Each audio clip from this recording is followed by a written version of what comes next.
Hey, it's about 5:02. There's a few people still coming in.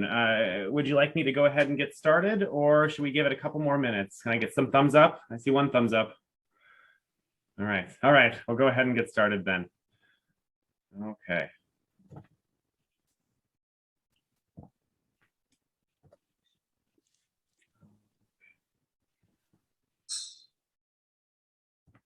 Okay. Hello, everyone, and welcome to this digital event in celebration of Stacy Brewster's new book, What We Pick Up, out today from Buckland Publishing. Before we get started, just wanted to let you know that tonight's event will be recorded. I'm Tyler Dolan from Bishop Wilde Books. Normally for events, you'd be seeing my very dear friend and colleague, the writer and longtime bookseller, Melissa L. Amstutz, but due to a prior commitment, you have me today. Bishop Wilde is a relatively new bookstore in Portland, Oregon. We're online only for the pandemic, but looking forward to seeing our Portland community in person in our physical space in the coming year.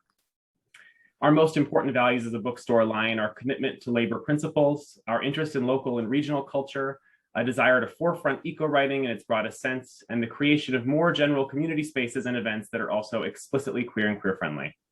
We say this phrase in a lot of our sign-offs. We're so glad you're here, and it's a phrase we overuse, but it really captures what we want to see in the spaces we inhabit. Rather than a discourse around LGBTQ, queer and trans people that uses a language of tolerance, we insist on reminding ourselves and each other that our presence enriches the spaces we inhabit and that our words and stories are valuable. So on the topic of valuable writing, we are so honored to be a part of this event and associated with this writer. And so without further rambling from me, I'll go ahead and turn things over to Stacy Brewster's longtime friend and fellow writing community member, Sara Guest. It's so good to be here with you. This is a very momentous book launch in the lives of so many of us who've been in the writing community for a really long time with Stacy. I want to give you just a little bit of a roadmap of how we're going to spend our time together, and then I'm going to introduce Stacy. So I'll take a few moments. I'm going to give a non-traditional introduction. I'm not going to read Stacy's bio. I'm going to talk about who Stacy has been to me, and I think to a lot of us who connected with him over the years.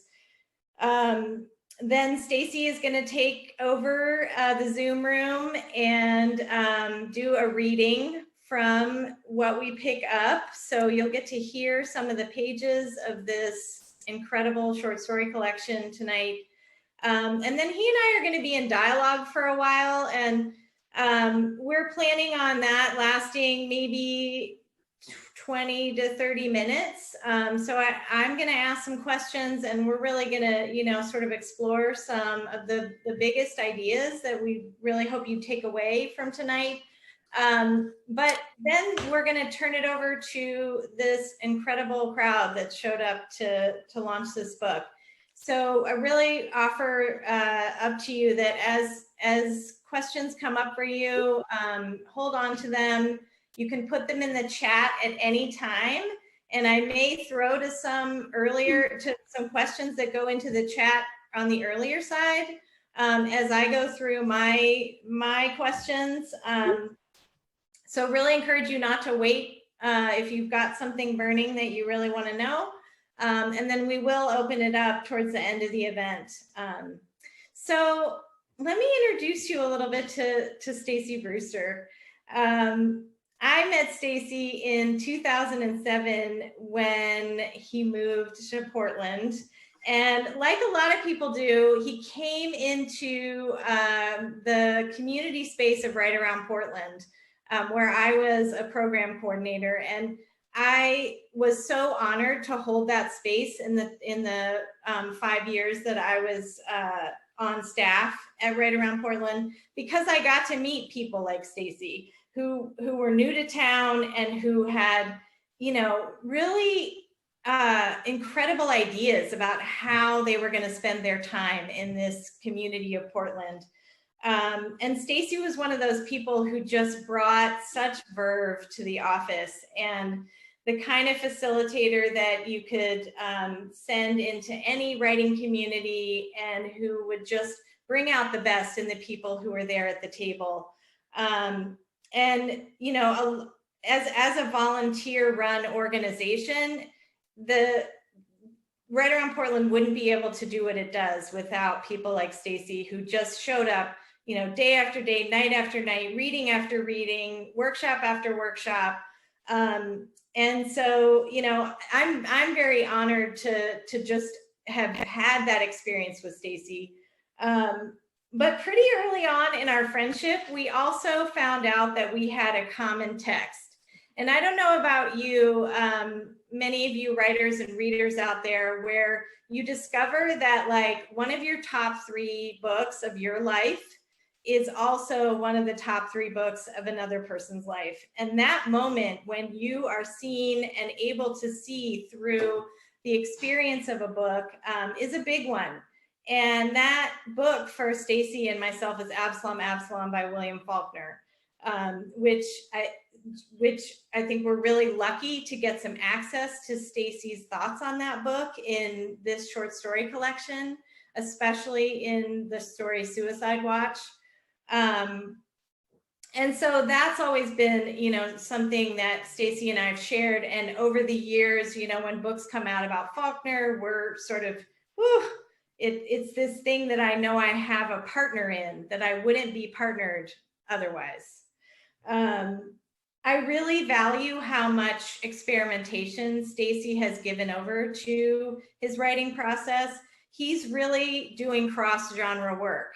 So this is his first short story collection, but he also has spent a lot of time as an incredible screenwriter and as a poet, and just trying out all these different things that are available to us. And as a cross-genre writer myself, I really appreciate how much Stacy has given himself over to that journey. And I really think that it shows up in this collection. Like, you see that he is someone willing to take risks. This also represents a decade of work, and that you kind of can't, it's just like, oh, wow. This is what we get to hold in our hands and in our hearts as we move forward with this book, is that decade of work, and that writer who stuck with it and leaned into it and really tried to dig up the real truth that these stories were offering to himself and to his readership. I also want to say that in Stacy's story, Suicide Watch, the narrator makes a comment that Faulkner is subtle. And I want to reflect that Stacy Brewster is subtle.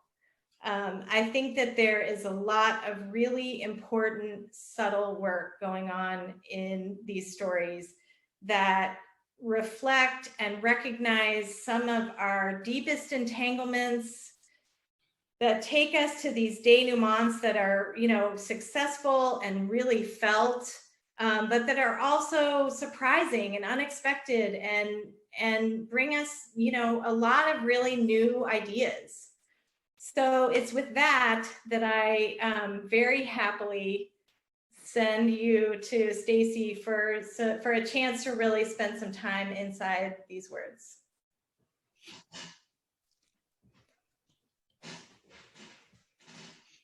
Wow. Thank you so much, Sarah, for that intro, and also just your friendship all these years. Yeah, there's a hard act to follow. So thank you, Sarah. Thank you to Bishop and Wilde for hosting.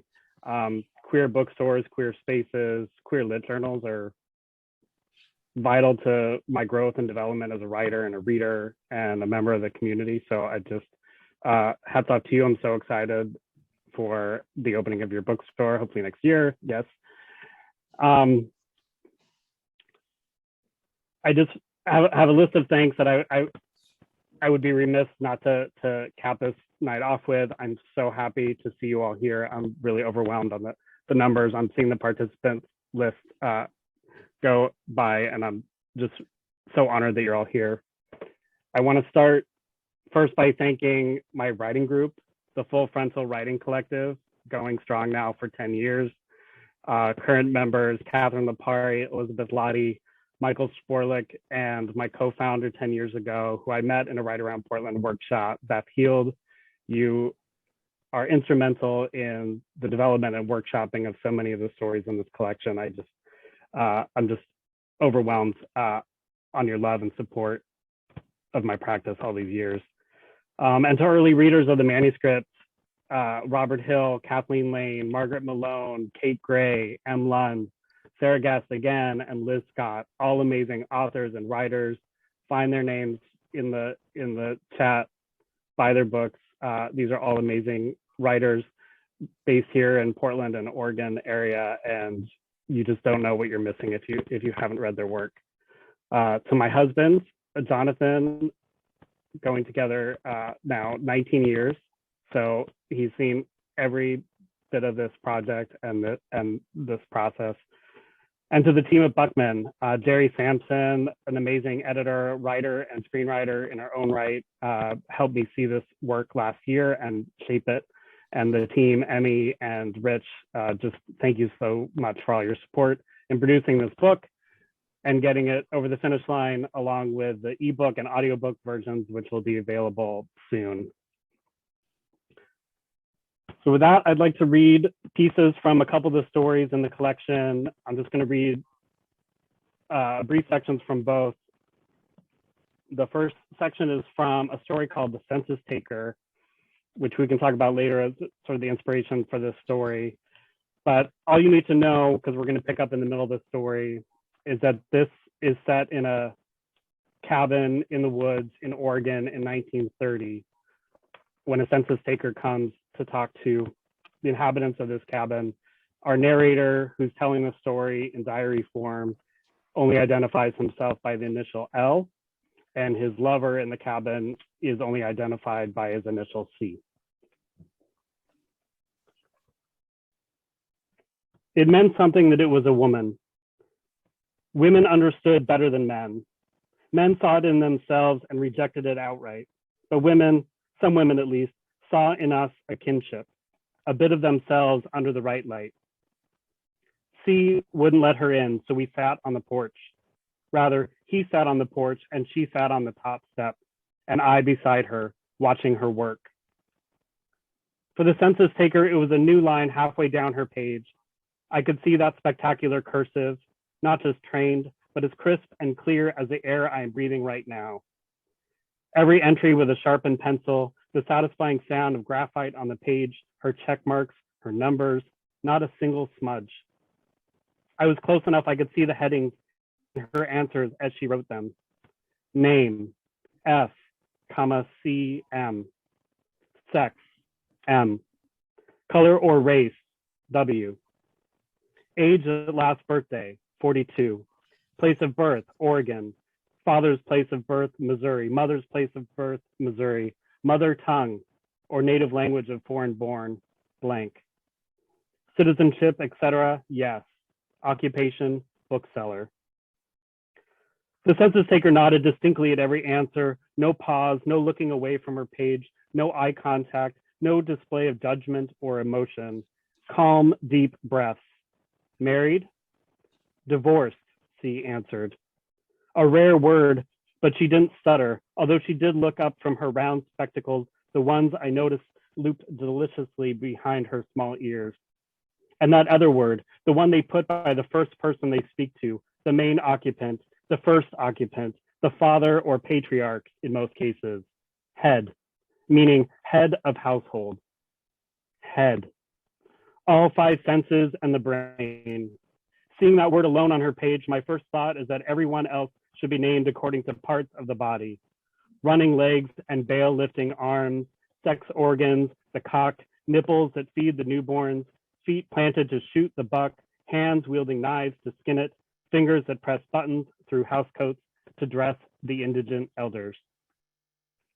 Except they don't use parts of the bodies. A literal head, but no literal anything else.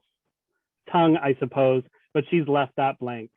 She's left other things blank too, special codes she will fill in later. Everything else is relational, still patchwork, still words of lesser than, of subservient to, wife, son, daughter, mother-in-law, lodger, servant. And then she looked up, turning her soft, pale features to watch me above her glasses. What was I to see? She was asking with that look, how did I connect to the head? Brother, son, nephew, lodger. Already C had gone inside. Any reckoning with government, even soft-skinned, spectacle-wearing lady government, made him uncomfortable. Did he remember the last time? Did it remind him of his answers in 1920 back in Portland when it was neatly head and wife and son? Was there some bit of doubling in this memory of a census taker? When he was out of earshot, I spoke softly. Partner, I said. There was a first mistake on her crisp new page. She had already written lodger. Had she already sized the situation up?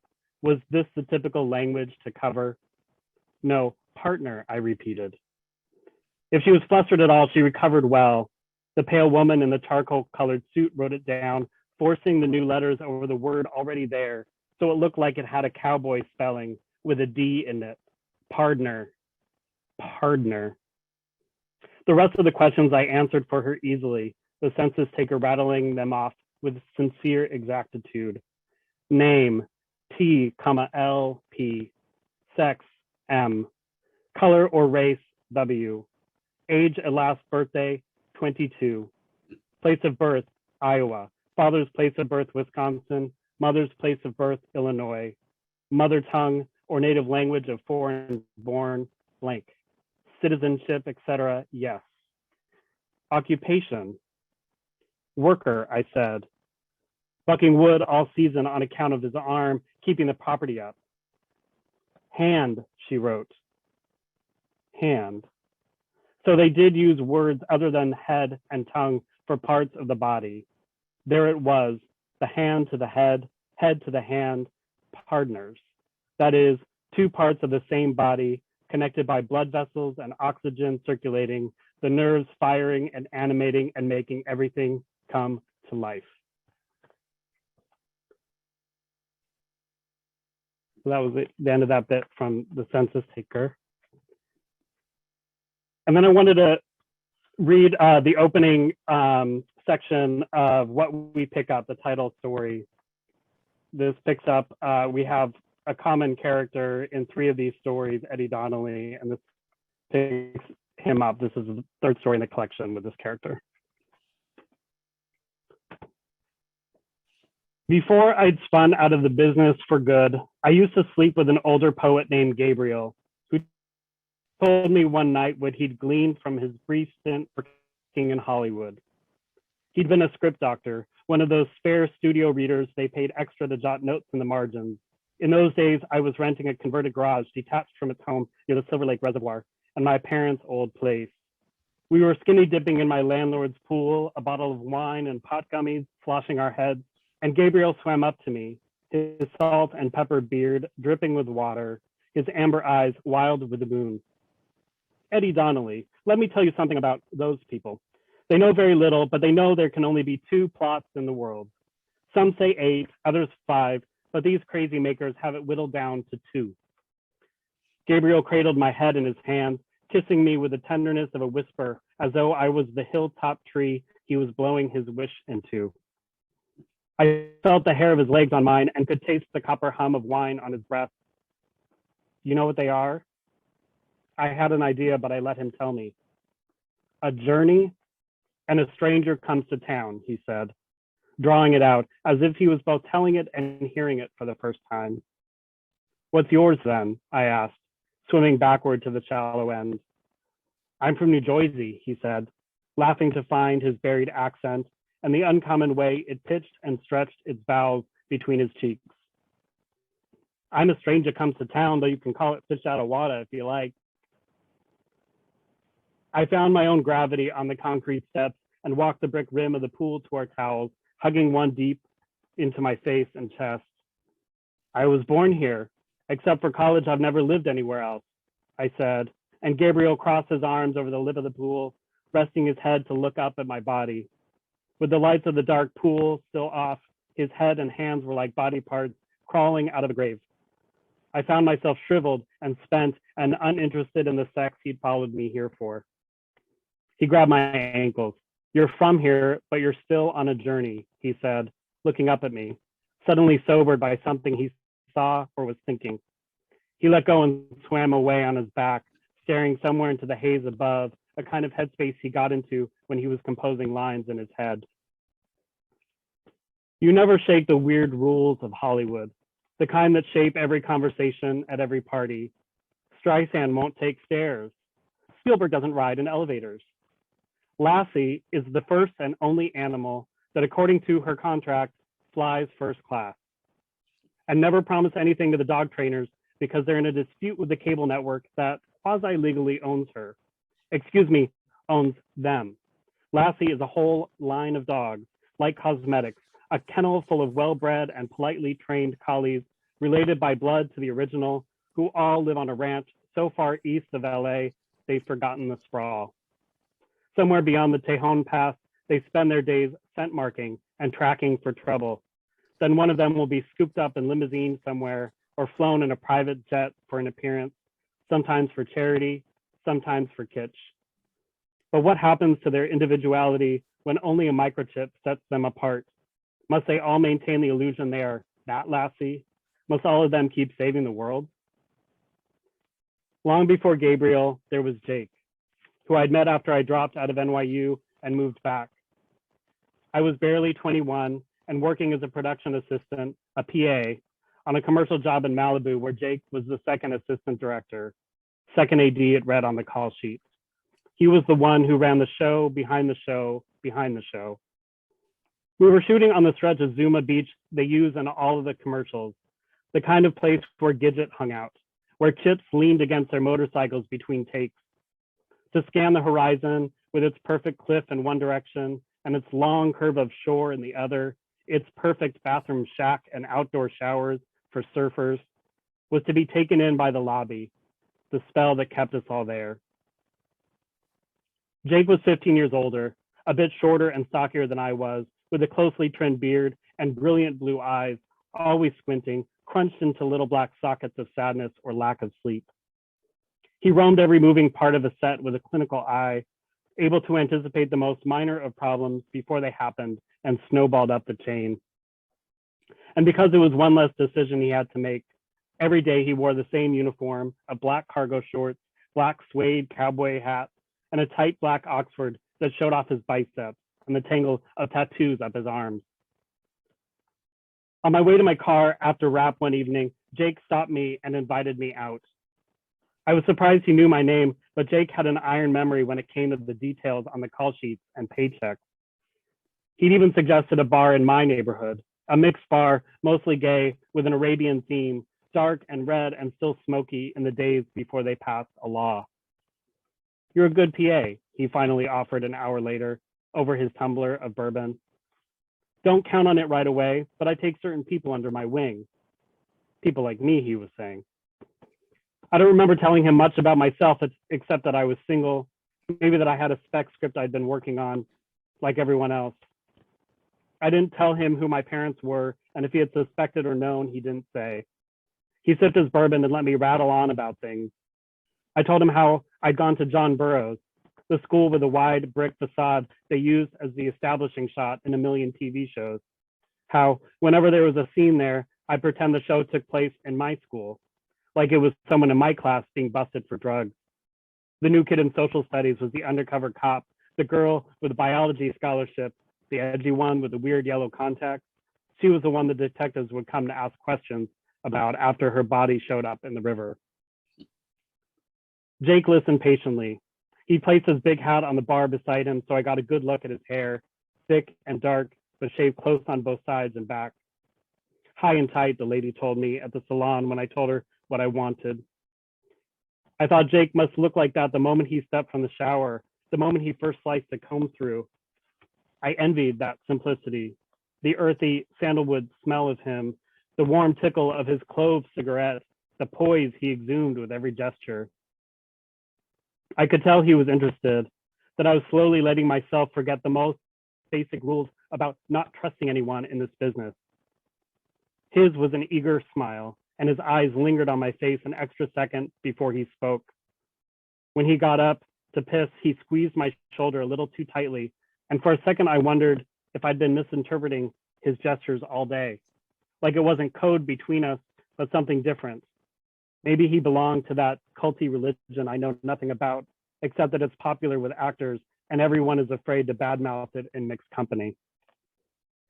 But then Jake was back and laughing and starting in on a story about a set he'd worked on recently, the previous month, where a famous actress from that religion had holed herself up in a trailer. The shoot was running long, Jake said, ashing his cigarette in the tray, looking around to ensure no one was listening. The producers were upset because lunch was pushed back, and there's that calculus about overtime. We were going to be up to it in meal penalties if our day got any more behind, but she wouldn't come out. The director tried, and he was a charmer, but he came out shaking his head just like everyone else. Even her own hair and makeup people we thought knew her the best.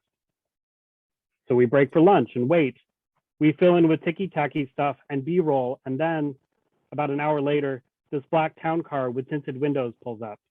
Some lady gets out, older, real put together, overdressed like she was showing up for a charity luncheon or someone's funeral. She doesn't say anything to anyone. She's on her phone, roaming up and down the sidewalk like a lost ghost as she scans the trailers and motorhomes. We're all sort of shocked when she walks right up to the actress's trailer and is let in.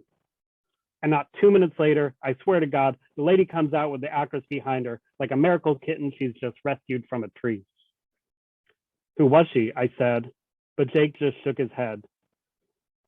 Everything goes on with the scene like normal, Jake continued, winking at me the way he did before, a world of double meaning in it, pausing only to throw back the rest of his drink. See, I'm the only one who notices she's no longer using her purse in the scene. In all the other takes, she was using her purse, but it was a close-up now and didn't matter. The continuity person hasn't noticed it yet, but I notice, and I wonder where the purse is, and I'm about to call props over when I see the old lady is standing outside the house holding the goddamn purse under her arm, right tight as a football, like this, like it would be hard to get it from her. And so in between takes, I sidle up next to her and say, "Excuse me, you're so-and-so's friend?" And she looks at me and says, loudly, not whispering the way everyone else does on set. She says in this full-throated, uppity tone, "I'm her pastor." And I say, "Oh, that's great. I just want you to know that so-and-so's character has to grab something out of that in the scene, and they might need it." But when I reach out to take it from her, this cheap little shiny gold prop purse, she hikes it further behind her and tells me that so-and-so has asked her to hold it for her, and no one can bring it to the actress but me. What can I do? I tell her thanks and find the producers, and we piece it together. That the actress is not part of that religion yet, just giving it a spin. Auditing, they call it. And there was something in that purse she needs to keep close. It's a test for her, and she can't be parted with it. She'd been hoping to do the scene with it, but the director kept changing how it was going to be used, maybe not at all. So this little talisman, whatever it was going to have to go back in her trailer without her, or be fondled by the nasty props guy.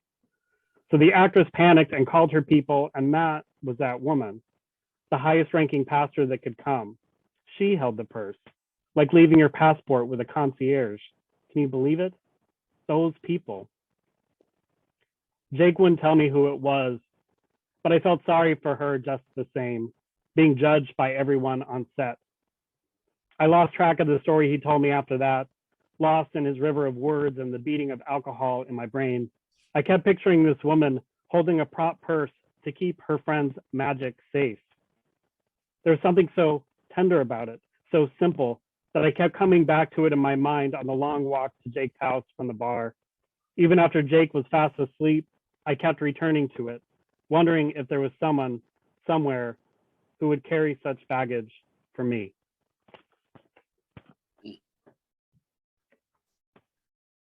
Whew. Thank you, friends. More.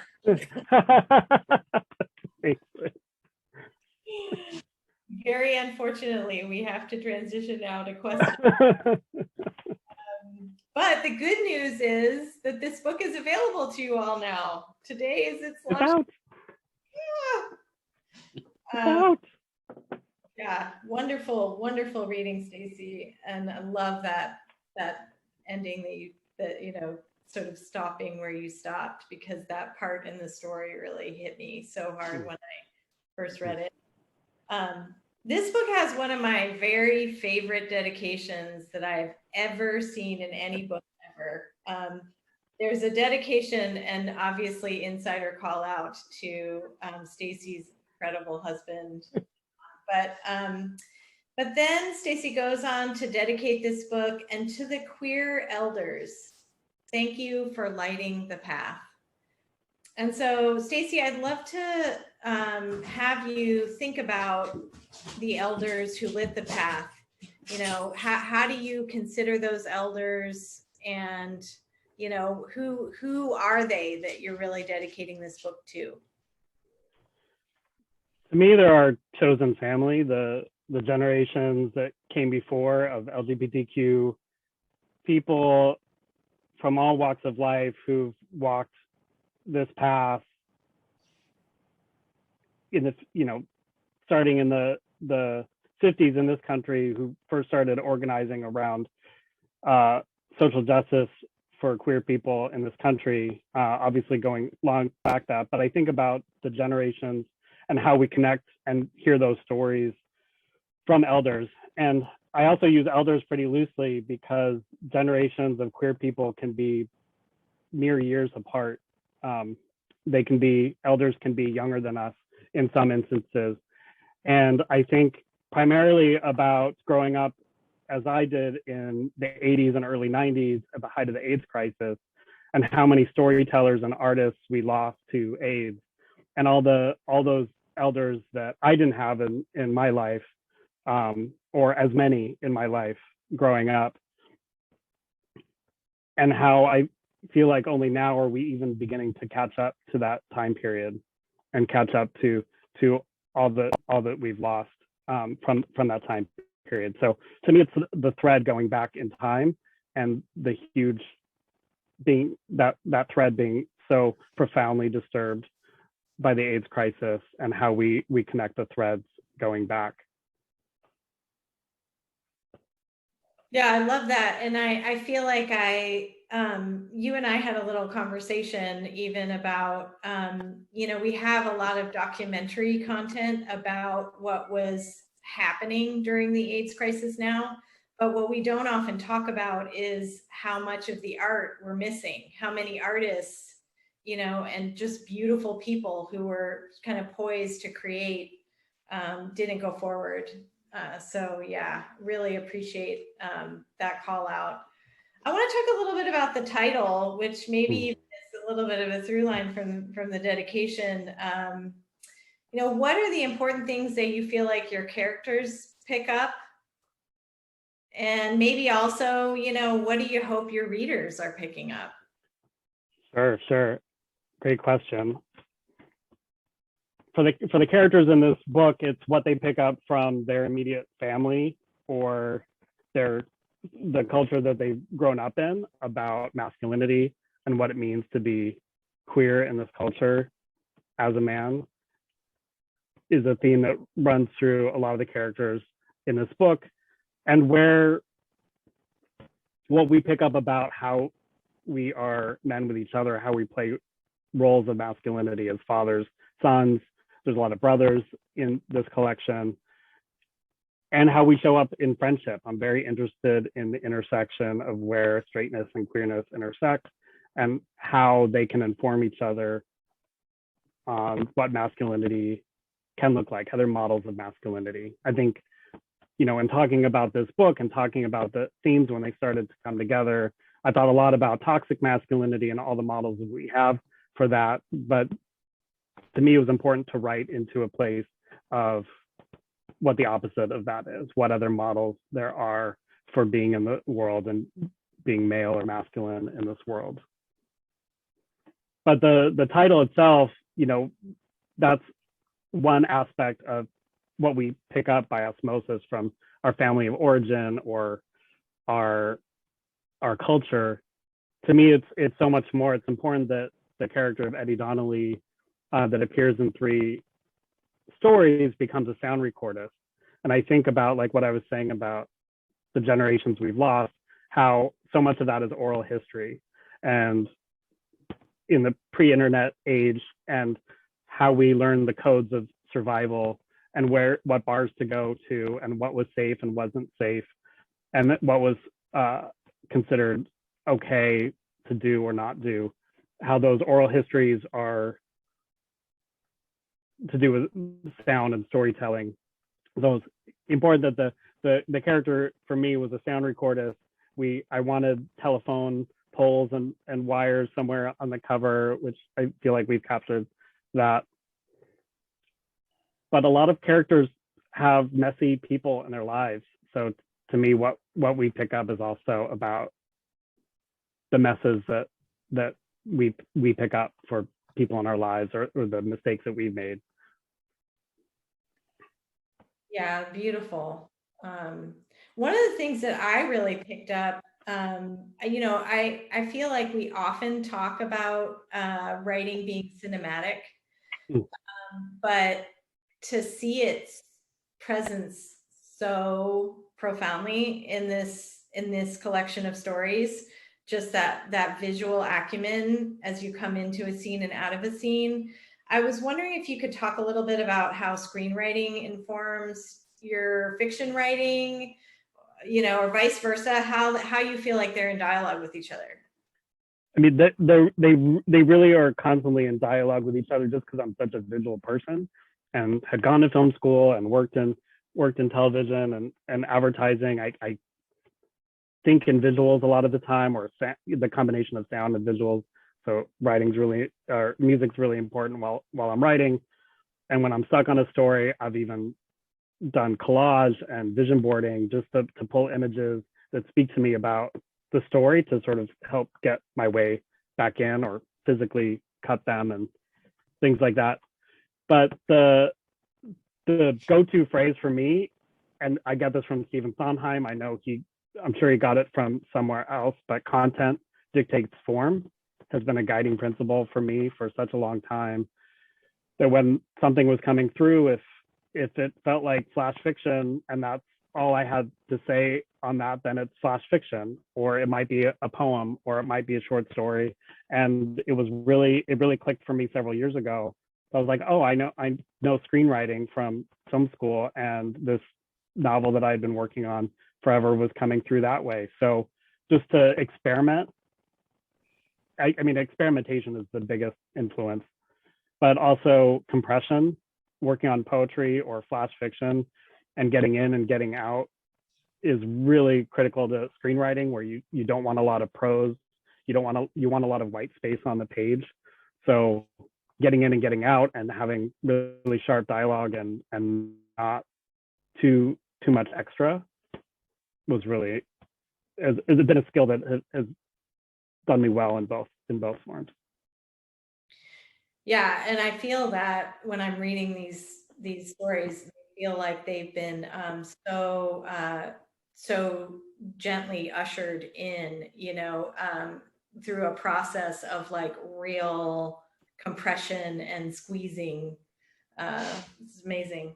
I know that we've got a bunch of writers here with us tonight. I wonder if there's, in terms of process, is there a story or a couple of stories that came out of, a cool or interesting prompt? I mean, all those years at writing tables, kind of using prompts, like there's so much available. I'd love for you to talk us through anything like that. Yeah. The first two stories in the collection, I would say, are the most influenced by prompt. I mean, the write around model, for those who don't know, where you're sitting around a table and it's not just a blank page you're starting with. The facilitator is always giving you a couple of prompts to get you started and a set time period. So I learned pretty on facilitating those workshops that it was also my process, that I needed that little prompt or a little piece to go on, or an object or something else visual or tactile to get me started. The blank page was too daunting. So tea apron, fire, corn, beer, fish, which is the first story in the collection started as a prompt like that. It was to take 3 objects, write for 15 minutes, and each 5-minute break, chunk was Act 1, Act 2, Act 3, and you had an object that appears in Act 1, a second object that appears in Act 2, and a third object that happens in Act 3. And so that blew up in terms of where the story ended up taking place in 3 separate time periods, but these series of objects appear in each story in different orders and sort of trigger memories for the character. But that was one aspect of a very simple prompt that I did in my writing group that blew up. And then Earthquake Weather, the second story in the collection, was actually inspired by this essay by the writer Antonia Nelson, who, I don't know if it's still available on Tin House's website, but she wrote this great essay, I think based on a class she teaches on the art of the revision. And you start with something that happened to you and write very briefly on it, maybe 500 words. And then with each revision, you add 500 words and change something fundamental about the structure of the story. You change the narrator, you change the location, you sort of bring in the outside world a little bit, and all these steps that eventually end up with a 6,000-7,000 word story. I took a car crash that happened to me as a kid and then blew that up in all these different ways to create that story. And I love that frame. If we can find it and share it out, I will. I have it printed out because there's no other way I can find it. I love that. I love those essays. Yeah, I went to look for it, and it exists in Tin House's craft book. So I think they've taken it off free content, but it's available in that craft book, which many of you may have on your shelves already. So so I feel like I really want to talk a little bit about place. When I was spending time inside this book, I felt like you had created an American landscape, to some degree, like a queer American landscape, but you take us to some really specific places. And I wonder if you can talk about, what places, real or figurative, you really wanted to travel to with your readers, and sort of what that was about for you in moving around to different locales. Because, I think a lot of people can locate their book in a very specific place, and we never leave that place. And there's a lot of moving around here.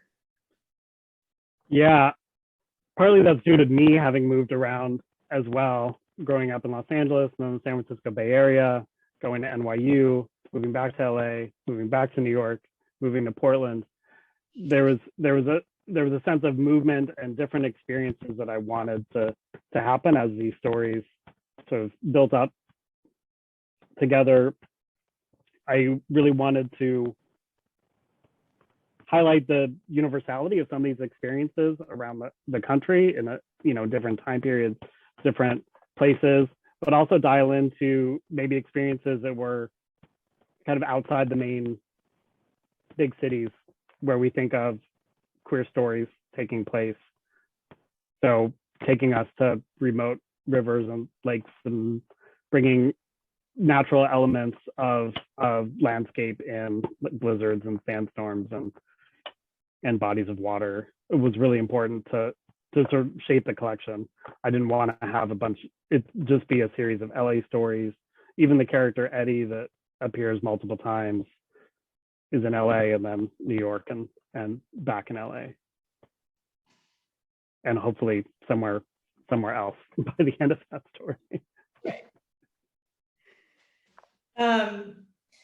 My Poets and Writers came recently, and it's the issue that has the 5 over 50 in it, where they're calling out that people in midlife kind of come on the scene. And Stacy, I know you're not there yet, but I'm really interested in what you feel like these stories gained by being written in this last decade of your life, by a writer who's moving into that midlife space, and, I has some lived experience to share. Yeah, on lived experience, I've always been curious as to what happens after the coming out story, after the sort of finding queer love narrative. I love that those narratives are so normalized now, and they're produced so much in so many different formats right now. But I was really curious as to what happened the decades after that, how you survive, how you're in relationship to a partner or a community, and the culture we're still living in.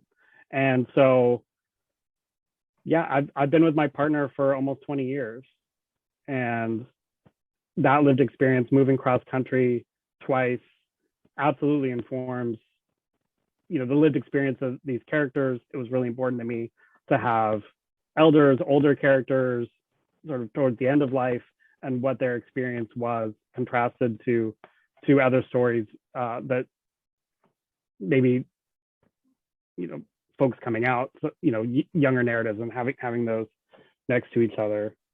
I also feel like it's a virtue of my process of writing flow. I experience a lot of pain and neuropathy in my arms. A lot of my friends and family know this, and I use, when I don't have the spoons to write, I use assistive dictation software like Dragon or voice control on an iPad to help write and edit stories. So part of it is the sort of spoons you have to produce the work, which takes time. And you kind of need a day job with really good health benefits. So, there's the supporting yourself and sustaining the practice as long that's required. So I would say, at the same time, there's that Gandalf quote from The Lord of the Rings, where I always arrive precisely when I mean to. And that kind of feels like this collection. It couldn't have come out last year or the year before. It needed to come out now at me in this spot in my life. So I'm excited. I always arrive precisely when I need to. Okay, take nothing away from this reading besides go buy Stacy's book to take that quote. So I really appreciated getting the chance to hear some of the census taker, which I think is just stylistically such a strong story and such an unusual story. And I really noticed that we moved back in time, that we sort of ticked back to this, 1930s Oregon. And I wonder if you could just speak a little bit to, why you went to that time period in particular, and, what we can sort of draw through as a through line from that story. Yeah, I mean, I've always been curious as to the experience of queer people that we don't have access to their stories. So, going back in time is always something I'm really curious about doing. But that story in particular, and, I'm going to be careful not to evoke the spirits in the house that I'm sitting in right now in this basement. But I was doing a deep dive on genealogy and looking at a lot of census pages from 1800s, 1900s. And I got curious. I knew the name of the person that lived in this house in the 1920s. So I got curious and looked that person up. And they were in the 1920 census living here with their wife and son. And then I found him again in the 1930 census, divorced, living with a younger man in a small town. And the census page, and I almost never saw crossouts or mistakes on these pages. They're all in pencil, things can be erased. But it said the name of the person who lived here and head, for head of household. And then underneath it, the word partner was there, crossed out, and then almost in someone else's handwriting, lodger. And I couldn't stop thinking about that. I just couldn't get it out of my head, and looked up the lodger, and ends up dying tragically in an accident, some mill that he worked at. And I wanted to write a different story, and I wanted to write my imaginings of what that life could be or would be for someone in that time period. So that's another thing I could send around to the group, is that page from the census. But oh my God. I'm so glad I asked, because I mean, what a profound story. And also kind of interesting, reminds me of what we pick up as writers, right? That inspires our curiosity, that, you know, creates this little hole that we want to fill. Yeah, so I'm so glad that fell into your hands. You know, oh yeah, I mean, it was gold. It was gold. The second I saw that, that's the story. It wrote itself pretty quickly, actually, unlike most of the stories in this collection. Is there a character that you met while writing these stories that sticks out to you, who, you know, maybe best represents your aspirations for the collection overall, or who has an arc that, you know, really, really shines for you? Yeah, I mean, the character of Eddie that appears in the 3 stories in the collection, just because I want to leave him sort of spinning out into some better orbit by the end. So his journey was really important. It may be a character that I pick up at some future date in other stories. I don't know yet. I haven't written him in any other stories, but it was really important for me to model these awakenings and subtle epiphanies that he has, not these big ones, but in these moments, figuring out himself, figuring out his thinking brain, and all the things that from the culture or that he's internalized that have gotten in the way of his growth, and to move beyond that. So he for sure is been one for me. Yeah. Yeah, I mean, it's nice to highlight him, because I do think there's a lot of really important work that you've done there. I mean, it's almost like a novella that's sort of wrapped within those 3 stories in a really interesting way. I want to cue the crowd that I've got just a couple more questions, and then really would love to turn it over to all of you to be able to explore your curiosities. So you're welcome to pop stuff in the chat. And when we get there, you're also welcome to just raise a hand, and we'll try to just go around and people can unmute themselves and ask their questions themselves too. So I want to turn a little bit to the story Sea Legs. And to talk about, in that story, there's a young protagonist who, you know, is outed in the story. And then the protagonist's cousin, you know, there's this scene where they're mutually coming out to each other. And, you know, that I feel like that's a really important moment in the collection overall, and just sort of what you're putting forward as a writer. I wonder if you could talk a little bit about that scene. Yeah, I mean, to me, that scene is about the isolation that we feel before we come out to everyone, where we think we're the only ones, especially in that pre-digital era. So for that character, not really having access to knowing that he's not alone, I had the experience. I came out late, but I had the experience sort of post-college coming out to a friend, and they were like, "Me too," and it was that touch point of, especially in that story, the character being the cousin, that proximity is actually not that far, and that the culture has fooled us into thinking that we're alone, that we're isolated, and want us to feel that way. But actually, the community is actually not that far, and the chosen family we have access to. No matter where we are in the country, they're not far. We're not far. We're everywhere. So that was important for me to have in that moment. And it's very light between them. They have like a lovely relationship. it's sort of a cousin by marriage, so they're sort of new to getting to know each other and friends, and it's sort of fun to write into that dynamic. Yeah, I really like the fact that you pull out the lightness there, because I think, you know, sometimes what we encounter about coming out stories isn't as light as that. And it's nice that I think that we have access to a real range of kind of ways in which that's given voice throughout the collection, that I felt I just like invited me into those spaces to hear them more and to see them in that cinematic way. I want to move to the title story, and just there's this moment where Eddie Donnelly says, "You never shake the weird rules of Hollywood."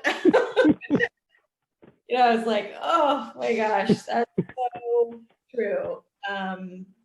And you know, what do you feel like you've learned from Hollywood that you bring to bear on this collection? Do you have any other secret stories that did in that little, you know, paragraph that followed? You know, I don't want to talk too out of school, but I have dozens of stories, good and bad, just because in my brief 5-6 years working in television in Los Angeles, I also worked on shows like the Academy Awards and the Emmys, and you know, sort of as a talent coordinator, sort of proximity to all these weird rules that you learn from all their publicists, basically. But for me, I go back further in sort of my decision-making process to even go into that field and go to film school. Was my great uncle High Averback, who got his start in Armed Forces Radio in World War II, worked with Bob Hope and Jack Parr, and went on to have a long career as a director and producer. And all of my memories of him are after he had really retired from doing all that work, but he was such a person of integrity and a model for me to be like, oh, well, I've heard all these bad stories about Hollywood, but I could go that route because I know there were people of integrity that worked in this business. And I know a lot of them who still work in the business and all different roles and, you know, all levels of success. And I know them to be good people. And my time working in the industry, I love the crews that I work with. I love the act of putting on a show. That's why I did theater in high school. So the camaraderie, the community that gets built in those spaces of building something artistic together, I still love. So it's a strange industry. It's still very much built on ego and capitalism and all these things. And I hope that's gradually changing. But it's been fun to write into that space. I mean, I'm still writing screenplays, so you know there is a desire to move back into that realm at some point. But it's about how we do that with integrity. Yeah, I love you bringing up and talking about the fact that there are really good people in that space, because I think it's a weird voyeur kind of relationship that we have with it, as if it's not populated by, you know, a lot of, you know, really great creative people who are just trying, you know, to do their best. So we've got some good questions coming in. And so from Liz Scott, talk to us about what it was like for you to work with an editor. Did you have to kill any of your darlings? And if so, you know, do you need to re-earth any of them for us tonight? Yeah, no, absolutely. And if Jerry's probably here, can speak to it as well. I mean, I had at least the base layer of 6 of these stories having been published elsewhere over the last 10, 11 years, 2 of them by Buckman. So in some sense, they felt fully baked. And aside from the Delaware Gap, I wrote a new ending for, even though that had been published. But most of the other stories that had been published in this collection really came sort of fully formed. But I had included a lot of flash fiction in between, almost as interstitials and little pieces, and they really didn't fit. Even if they fit on some of the themes, it really messed with the flow of how things work. And 5 of the stories that had been unpublished so far, even though I had been sending out in various forms, they needed to be finished. Suicide Watch wasn't finished when I put this manuscript together. That was probably the rawest one, and I was still trying to find an access point of how to tell that story. It was the hardest one for me to write in that collection by far. And its genesis is probably years before any of these other stories. But yeah, plenty of darlings. The flash pieces, little flourishes I had here and there. There's actually a good segue. Catherine Lipari asks, what's the earliest story here, and when did you start it? So what? Maybe just talk us through a little bit more, that journey. Yeah, the earliest story that was ever published in this collection is called Hiccup's Bluff, and that was published in a little online journal called Rougarou in I'm forgetting the name. It's a Southern university, and that story I know was written before our writing group. And that was sort of the first story after lots of failed attempts at short stories that kind of finally had some juice. And I felt confident enough to start sending it out. I think its first title was Whiskey and Football. And, it's shifted and a lot over those early years of working on it.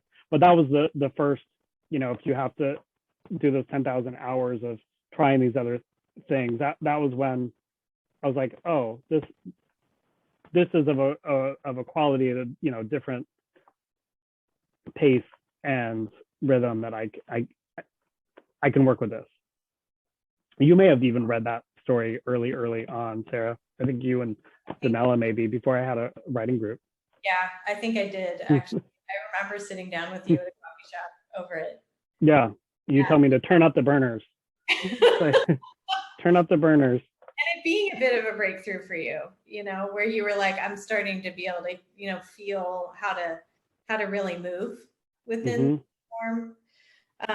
That I'd love for you to tell us a little bit more about Buckman and just what, sort of how you came to be in relationship with the journal. And I know this is a really exciting launch for everybody because this is a local press.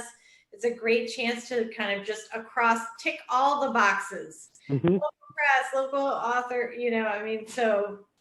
Yeah, no, Buckman, unlike a lot of the places that I've been sending short stories the last 10 years, didn't really have a submittable submission button. It was curated by the editors and creators there, seeking out talent from the Portland community. They have art and photography and short stories, poetry, essays, the whole nine. And so I got a cold email from Jerry, their editor, who was interested in me submitting work. And I submitted this. I said, well, I have this long story. You say you want like 4,000 words, but it's like 7,000 words, but it's in 3 chunks. So maybe if you like one of the chunks, you could use it. And that was Tea Apron, Fire, Corn, Beer, Fish. This was back in 2018, and they loved the whole story and didn't want to cut it up. They were really supportive of the work, and I think that appeared in their second issue of Buckman Journal. And I became fast friends with Jerry. Jerry's a screenwriter as well, and so we've just connected over the years about screenwriting and fiction writing, and we're just, once we sit down together, we just can't stop talking. So it's been an incredible relationship over especially the first 6 months of the pandemic. I really was not feeling creative juice at all. It was hard to focus on reading or writing, but I had this body of work that I could maybe finally put in one place. So I asked Jerry if she'd be interested in reading it. And she not only read it and gave me like amazing edits and thoughts, the way she always has, but said, yeah, I want to pitch this to Rich for the journal to publish. We're getting to publishing more books now. They published Jerry's collection of stories earlier this year, and it's sort of just been game on since then. I mean, I think you're really, you know, lucky to have found them, but they are so lucky to have gotten you at this moment when you have this work to share. And I wanted to just tick that last box, which is Bishop and Wilde, and you know, they're this awesome new bookstore, and we need you. And thank you for being in this space. And if you're going to buy Stacy's collection, I'd really encourage you to buy it from Bishop and Wilde, because they've made this event happen. So thank you so much for that. One other piece I want to say about Buckman too is very early on this year, they said, what would you think about producing an audiobook version, which is really rare for a small indie press to take that on because of cost and all, you know, all the things associated with that. And I was beside myself with excitement, because I'm just, you know me, you know, from book club, I'm just such an amazing consumer of audiobook form, and it can make work so accessible to folks that would not have otherwise have access to that because of disability or the jobs that they have, and you know, just time and life and all these other things, or just the way that they consume, you know, they just may not be visual, you know, readers. They may consume information better that way. So I just jumped to that. It was very homegrown and produced all ourselves. I'm so excited for it to come out and folks to hear all the different readers. It's a little weird hearing my own voice, but I love hearing all the other readers read the stories in the collection. So, Oh my gosh, so excited that you got that, because any of you out there who love audiobook content, Stacy is your ace in the hole, basically. Like, knows exactly what has been produced in that landscape, and is always able, you know, just so willing to share recommendations. And I've really benefited from you being part of my clan. So Debbie Castleton is wondering how many rewrites you do on average of a story. And I think that's an interesting question, because these stories do feel really like well edited. 20, 30 probably, easily. I can't think of any stories that probably have less than that from first draft. First drafts come out pretty quickly for me, but the revision takes years sometimes, and you know, in the cases of some of these stories. Yeah, dig a little bit more into that. Like, when you say they come out easily, like, what is that process like for you to get a first draft onto the page? And then how do you go about the process of revising and, you know, sort of letting it sit and then bringing it back out? A lot of thinking beforehand. A lot of thinking goes into the process before ever committing anything in. I may jot down notes or feeling tones, like a song or something that makes me get in the mood. But once I have a sort of situation and a character to start with, without much of an outline, I can just sort of intuitively take the story in places that I'm not expecting it to go, and kind of get to a place where, okay, this feels like a draft, and I'm going to stop and let it sit. But the revision process has looked all different ways. It's been just on computer. It's been printed out and, you know, red pen to hell. It's been physically cut up. I've collaged, like I said before, just to help generate new ideas or connections for the story. but I'm pretty, anybody who works with me, I'm a proofreader and copy editor as my day job. So anybody who knows me knows how particular I am and how every sentence has to read. So I probably over edit and don't give up, don't start sending it out until it's perfect. I probably wait too long on that, but No, I don't think so. Not given the stories we've got in front of us, but it's nice of you to consider that. I really would love to know, I think often we're writing towards an aspirational reader, but we're also writing towards a group of writers who we're in natural conversation with, who we really, who we put, near us on the bookshelf. Obviously, Faulkner is taking up a big part of that shelf already, but I just wonder, I'm curious who else is there for you. A lot of folks, I mean, in the short story form, writers like Raymond Carver, Amy Hempel, Lucia Berlin, when we read that collection in book club, Manual for Cleaning Women, I was like, you can write stories like this. I was just so blown away on the momentum in these really, really short pieces. Tobias Wolff. And then, when Margaret Malone's collection came out, People Like You, which I absolutely adore. And Margaret, thank you so much for being an early reader of this book. She has connected stories in there, and I was like, oh, you can do that. It almost, it was like it just opened me up to something I hadn't thought about when thinking about putting a collection together and having works like that. I was like, oh, I thought everything got shoved into a novella over here, and then you had all these other pieces. Brandon Taylor, right now, his collection, Filthy Animals, which I didn't know going in to that collection that half the, it's basically a novella chopped up into chapters with interstitials in between. I didn't know that was going to do that. I was like, oh yeah. It's a new art for the short story. Yeah. Well, it is. I mean, books, they get to make up their own rules. I think almost more than they ever have. Mm-hmm. I think it's valuable that you take the space that you're given to do that. This is a really big week in literature in Portland, Oregon.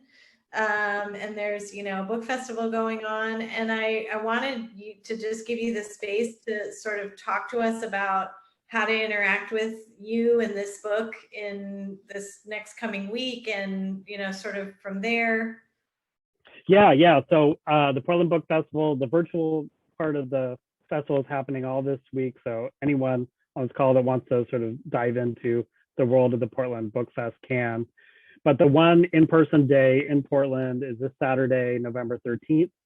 Buckman Publishing has a booth there. I will be there for a period in the morning and the afternoon. And then I have a pop-up reading in the Art Museum as part of the festival at 1:00 in the Northwest Wing on the 3rd floor, next to the painting William Jameson by Patrick Abbey. And I'm super excited about that placement and that connection. And yeah, we'll be there at the festival. Obviously, there'll be books for sale there. I'll be there to sign copies, and I hope you'll find me there. Yeah, Christmas. Yeah. Stack your stockings with books. We've got 14-ish minutes, and I'd love to offer the space up to anyone who wants to raise their hand or unmic themselves and ask Stacy a question that either that you ask everybody or that you really want to know from him in particular.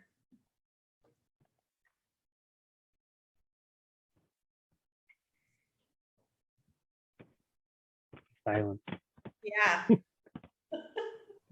Don't be shy, friends. I have a question for both of you. If you would both talk more about the Faulkner connection between you and what you love so much about it. Yeah, great question, Gigi. Thank you, Gigi. I distinctly remember Sarah mentioning something about Faulkner, and I said, one day I want to grab coffee with you and tell you the story of me coming out to William Faulkner. it's around the book Absalom, Absalom, and Sarah was certainly hooked to hear that story.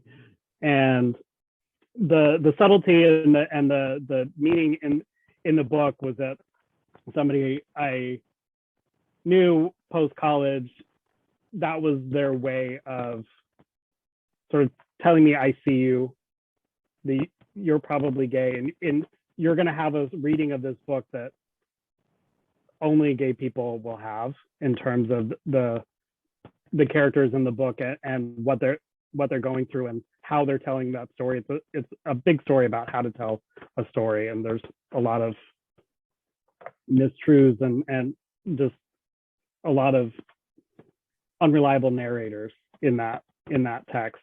It's a difficult text. It's not accessible, but if you see that through line, you see it. And that was my experience. And I came out after, in the conversation with that other person about the book. And so, telling Sarah that story, but going back and actually reading scholarship from people who read Faulkner really closely that text in particular from a queer lens has always been really interesting. And plus that character of Quentin Compson, most people know from Sound and the Fury and don't get through Absalom. So they know of this character that killed himself in Sound and the Fury, but they don't get all this other story about him and him processing, all the trauma and stuff he's internalizing. So. Yeah, I mean, so me connecting with Stacy around that book was one of the most vivid memories I have from my time at Right Around Portland. And I remember standing in the doorway of our adorable but tiny office and having this exchange. And then I don't know if you all remember that city block, but Half and Half used to be downstairs. And it was this, sort of loose coffee shop where you could just sort of float in and out. And it was like our ancillary office. And I'm pretty sure that that's where we had a cup of coffee and talked about Absalom.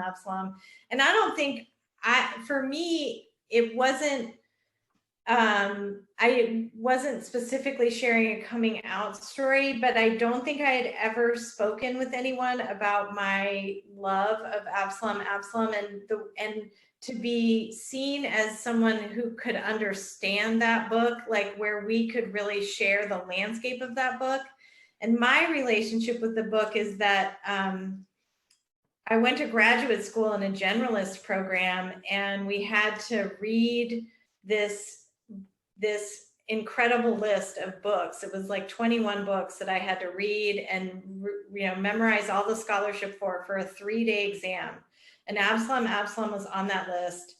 And I was fueled by something, a ghost that snuck up inside my body. And I read that text in one sitting, which is the kind of thing you can do in graduate school, where you just get into a fugue state and you're, and I was fueled by like dried apricots and a supposed love of Faulkner, who just like came alive for me. And the complexities of the South sort of came forward to me in a way that I could like fully take them in.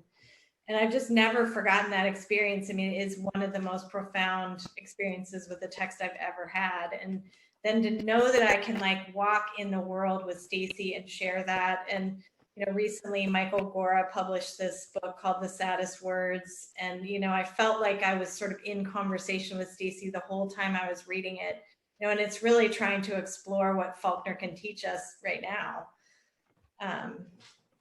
So thank you for that great question, Gigi. Yeah, thanks, Gigi. I bet you someone else out there has got a really good one. Oh, okay. Someone, Emmy. Oh, yeah. Yeah. I'm not camera ready, but I would love to hear how Stacy is feeling right now at the end of the launch for his debut collection. I'm just so elated to be able to share this with the world. It's just taken. I'm arriving as precisely as I mean to, right? So I'm just the thrill of this last week of seeing people post pictures of the book arriving and starting to experience it in ways it's not just me talking about, oh, I'm, got this book coming out, but people actually reading and engaging with the work. It's just really, really exciting. This feels like the start. It's a culmination of this chapter, but it's also a continuation of, where my writing is going to keep going and expand. So that's exciting. Thank you all for being here. I see folks coast to coast on this call, so I'm just a little. That's the beauty of Zoom times, right? Otherwise, you'd be in a packed room at Powell's, but your people from other parts of the country wouldn't be able to be here for this. So yeah, I mean, I would say once the reality of Delta hit and I realized the book was going to come out and we weren't going to get some big event at Powell's, I admittedly was a little bummed, and now I'm just so thrilled everyone can be here. Oh. okay, I have one more question. So there's this great quote in Suicide Watch, which really, does take, I feel like, a lot of its cues from Faulkner. And it's, so it's a quote from The Sound and the Fury. Time is dead, or long as it has been clicked off by little wheels. Only when the clock stops does time come to life. I just love that idea, and I wonder if you could talk a little bit about the timeline landscape, how it plays into the collection, and also maybe how you're gonna play it forward. Like what's next for you in your writing life? Yeah, no, thank you for that question. I mean, my access point, first of all, like with that quote and in the piece itself, for the character, the ticking clock is his thinking brain. It's all the looping thoughts and anxieties and depression, all the brain thinking stuff. So to me, the epiphanies and all the things that come for that character are not big. They're in these small moments when he's able to breathe and be in his body and sort of process through things. And in terms of time period, I think a lot about time in this collection, just jumping around in time, and the first story taking place in 3 separate time periods was really important that be first in the collection, so you sort of you're clued in as a reader to what this work is going to do over the course of 11 stories, and that you sort of like, okay, I know what I'm in for. This might jump around. This may be not conventional. But for me, this is, it's a culmination of work that I've done the past 10 years, like I said, in the fiction world, but it's also this culmination of these last 3 years doing screenwriting.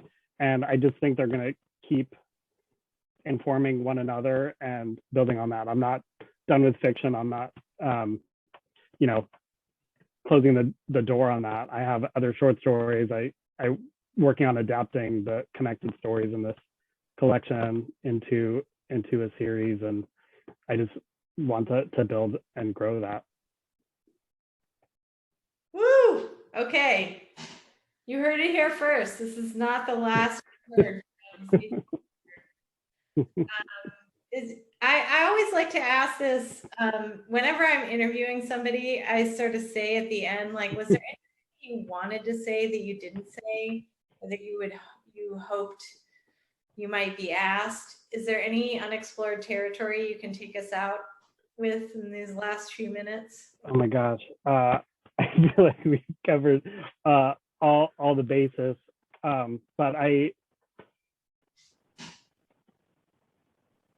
think there's something about this collection of where I am in just in the process of growth as a human that I hope folks pick up on, in terms of being in one's body, even when it's painful, and you're processing trauma and getting through to the other side. So, and a lot of, whether the anxieties are personal or existential, from the climate crisis, the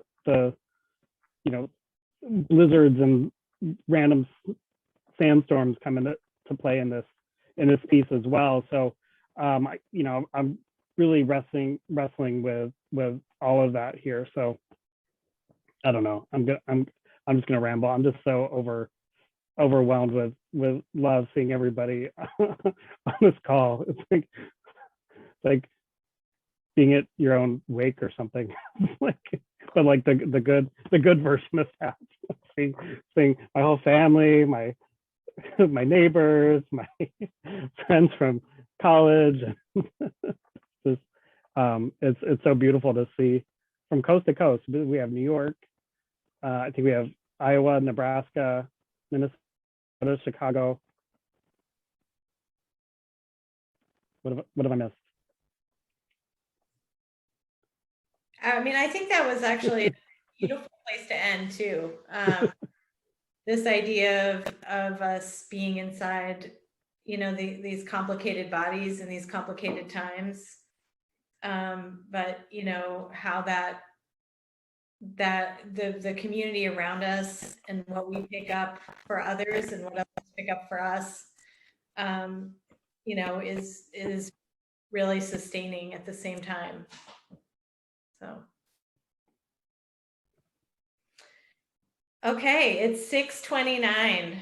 So, I think if anyone wants to stick around and have a private moment with Stacy and his very nice glass of whiskey, but otherwise, we lead you back into the wild,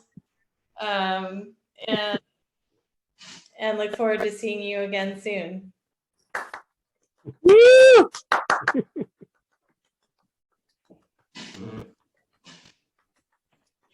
Woo, Stacy! So good to see you all. Ah.